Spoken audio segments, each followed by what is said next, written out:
ఒకసారి e commerce sales ఎంత అవుతుందో చూద్దాం. పర్సంటేజ్ అంటే రిటైల్ సేల్స్ ఎంత అవుతుంది అంటే ఇదివరకు మనకి ఇంటర్నెట్ వచ్చిన తర్వాతే కదా పెరిగింది.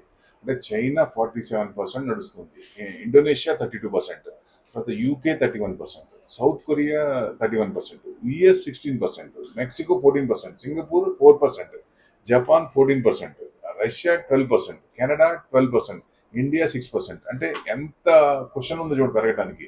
సో డెఫినెట్ గా, ఎందుకంటే ఈ ఇంటర్నెట్ వచ్చినాక ఎక్స్పోనెన్షియల్ గ్రోత్ వచ్చింది కదా. సో షాప్స్ లో కానీ దాని చేంజెస్ కానీ అంత సేల్స్ ఇదివరకు మామూలుగా చేసేది ఆన్లైన్ సేల్స్ అనేది డెఫినెట్ గా ఆన్లైన్ సేల్స్ ఉన్న కంపెనీ కూడా బాగా ఫ్లరిష్ అవుతుంది. సో 1.4 బిలియన్ పీపుల్ కి 2027 కి 427 మిలియన్ ఎక్స్పెక్ట్ చేస్తున్నారు.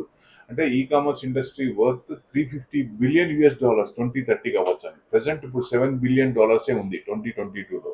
ఇప్పుడు చూసుకుంటే మీకు ఇంకొంచెం పెరిగి ఉండొచ్చు. డెఫినెట్ గా $350 బిలియన్ అంటే బాగా ఆన్లైన్ సేల్స్ ఈ కామర్స్ బాగా పెరిగే ఛాన్స్ ఉంది ఇండియాలో. Thank you very much.